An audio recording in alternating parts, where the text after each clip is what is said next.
안녕하세요, 여러분. 부천 성인문예학교 차오름반 사회 수업을 시작하겠습니다. 지난 시간에 배운 조선은 임진왜란과 병자호란을 거치면서 많은 국력을 잃고 조선 후기로 접어들게 됩니다. 오늘은 조선 후기의 새로운 사회 변화에 대해서 살펴보도록 하겠습니다. 우리 교과서는 113쪽입니다. 이 새로운 사회로 변화. 먼저 학습 목표 보겠습니다.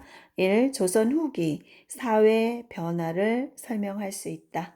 큰 전쟁을, 그것도 아주 오랜 시간 동안 임진왜란 병자호란이라는 큰 전쟁을 2번 겪으면서 조선은 약해질 대로 약해졌어요. 그래서 굉장히 혼란스러워지면서 이제 조선 후기를 맞게 되는데요. 많은 사회 변화가 있습니다. 그런 사회 변화 한번 알아보도록 하고요. 2번째, 조선 후기 서민 문화와 새로운 사상을 설명할 수 있다.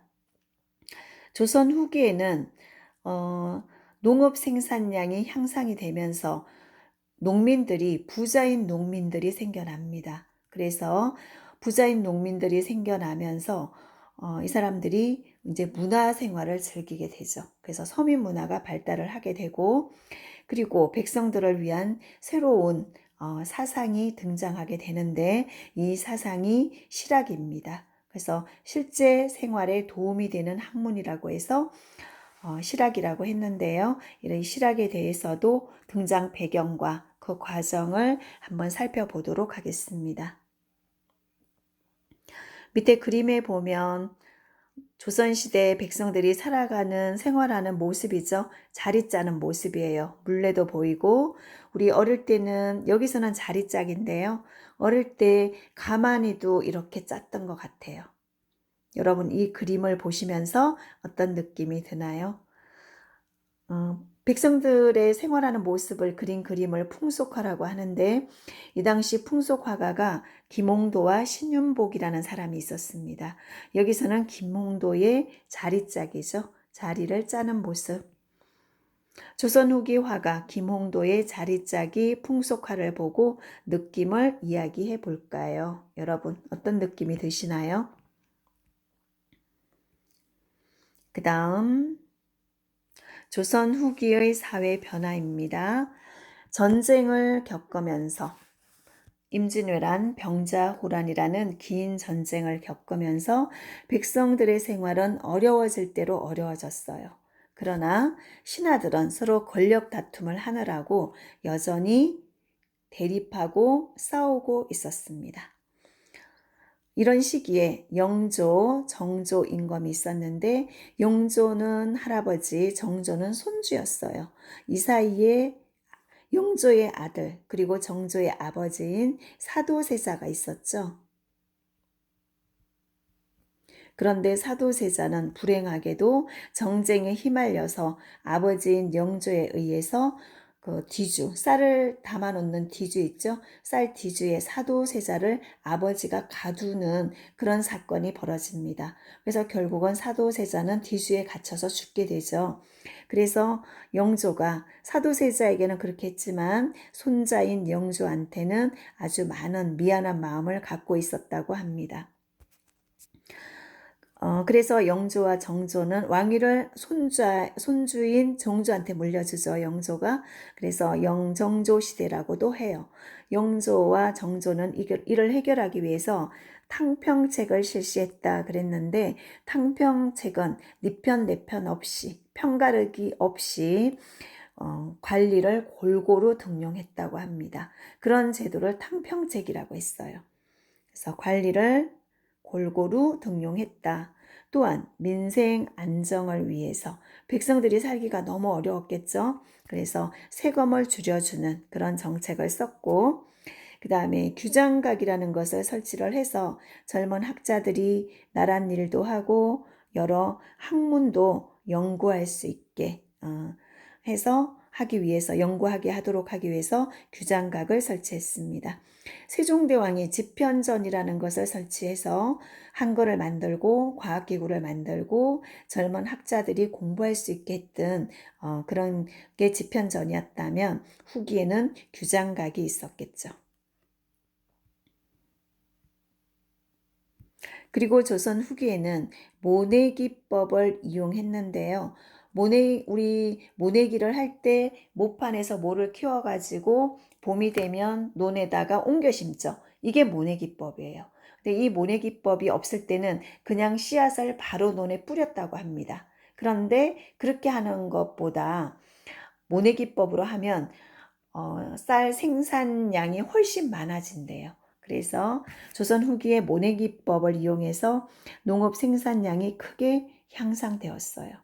그리고 다른 나라에서 고구마도 들어왔고 감자, 고추, 토마토 이런 새로운 작물들이 들어와서 먹을거리가 많아졌습니다.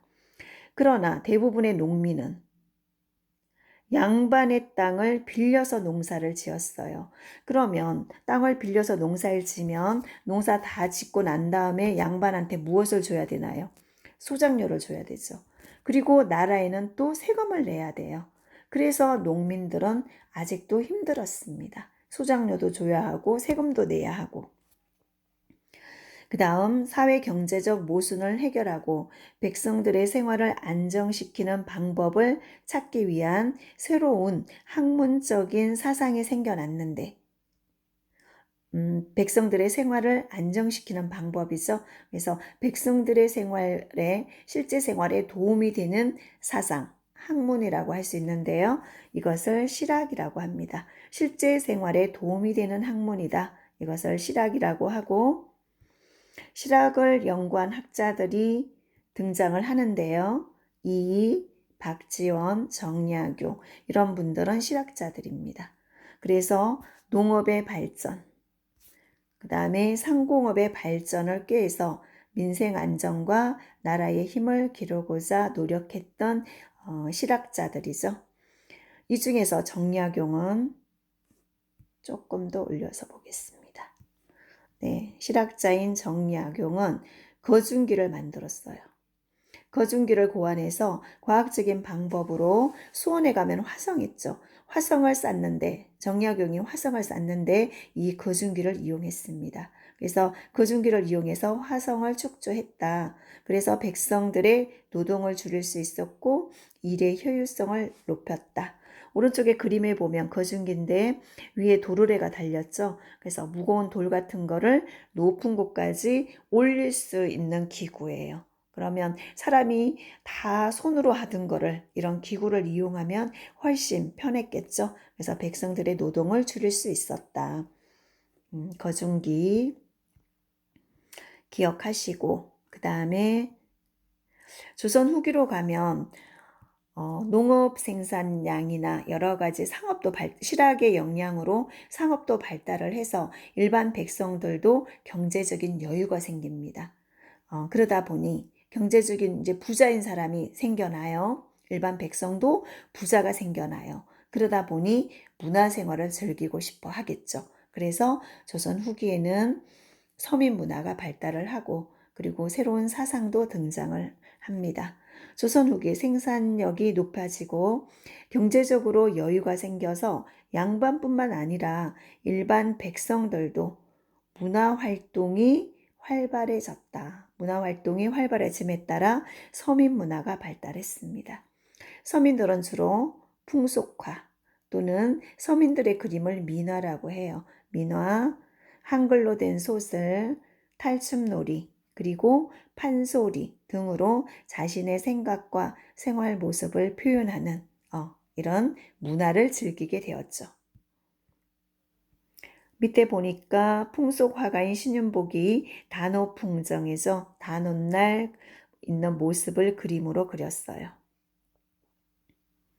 한편 중국에 머물던 서양 선교사들을 통해서 새로운 문물이 들어오죠. 서양의 문물이 들어오게 됩니다. 그래서 이때 서학이 전해지는데요. 이때 서학은 천주교입니다.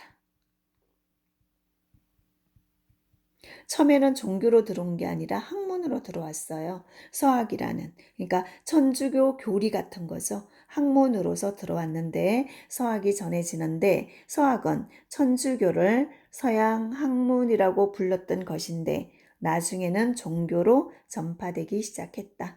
처음에는 서학이라는 학문으로 들어와서 나중에 종교로 전파가 되죠. 그리고 최재우라는 사람은 서학에 대항한다는 의미로 서양의 문물이죠. 서학은 서양의 문물에 대항한다는 의미로 동학을 창시합니다. 최재호의 동학은 이후에 농민들의 사회개혁운동으로 발전을 하죠.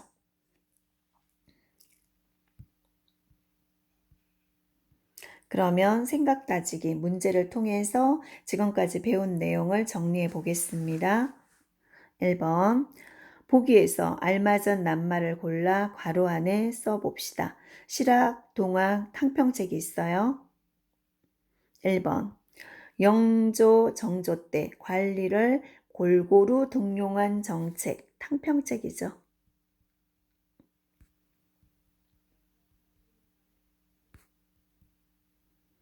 탕평책이라고 한다. 그 다음 2번 조선 후기에 나타난 무엇은 민생 안정과 나라의 힘을 기르기 위해 농업과 상업의 발전을 꾀하였다. 네, 백성들의 실제 생활에 도움이 되는 학문이었어요. 실학이죠. 그래서 농업에 대해서 상업에 대해서 많은 공부를 하게 됩니다. 실학. 그 다음 3번 최재호가 창시한 무엇은 서학에 대항한다. 서양에서 들어온 서양 문물이죠. 서양에서 들어온 문물에 대항한다는 의미로 훗날에 사회 개혁 운동으로 발전을 하게 되죠. 이것은 동학이었습니다. 동학의 반대가 서학이다. 서학의 반대가 동학이다. 그래서 먼저 들어온 서양 문물인 서학에 반대한다는 의미로 동학이라고 했어요. 최재호의 동학, 나중에 농민사회개혁운동으로 변화됩니다. 그 다음 2번 조선 후기에 서민 문화가 발달을 하죠. 경제적인 여유가 생겼어요. 서민들이. 그래서 서민 문화에 해당하는 것을 모두 골라봅시다. 네, 판소리 맞죠? 산수화는 풍경을 그린 그림인데요. 이것은 양반들이 그렸습니다. 그리고 소설인데 한글이 아니고 한문이에요. 그러면 산수화하고 한문 소설은 일반 서민 문화가 아니라 양반들의 문화였죠. 그리고 민화, 서민들의 그림을 민화라고 했어요. 그래서 여기서는 1번과 4번이 서민 문화에 해당하게 됩니다. 그러면 지금까지 배운 내용을 한번 정리해 보겠습니다. 첫째, 조선은 나라의 근본이 백성이다라고 했어요. 백성에게 있다는 유교 정신을 바탕으로 건국되었다. 조선은 유교 중심 국가였습니다. 두 번째, 임진왜란으로 나라가 위기에 빠졌을 때 이때 이순신 장군이 있죠.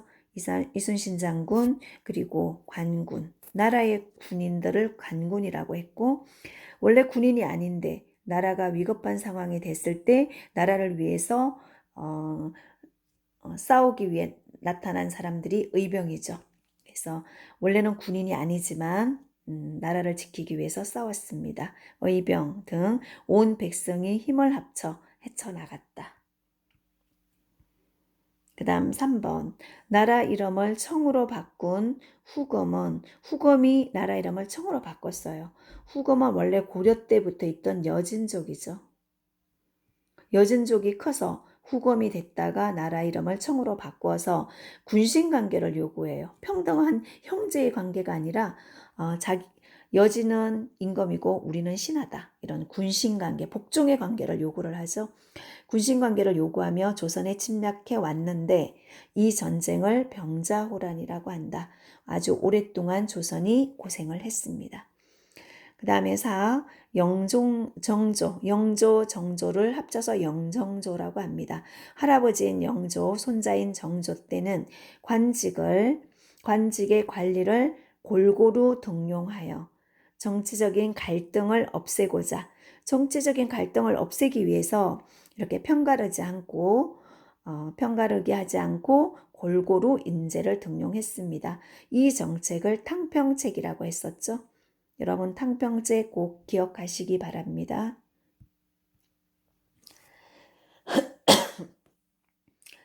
그 다음에 5번. 조선 후기에는 민생을 안정시키고 나라의 힘을 기르고자 새로운 사상이 등장하는데 이 새로운 사상이 실학입니다. 실제 백성들의 생활에 도움이 되는 학문이었죠. 그 다음에 6. 조선 후기에는 백성들의 문화 활동이 활발해지면서 서민 문화가 발달을 하죠. 서민 문화가 발달했다. 그래서 서민들도 판소리, 민화, 풍속화 이런 문화 활동을 하게 됩니다. 네, 오늘 수업은 여기까지 하겠습니다. 여러분 감사합니다.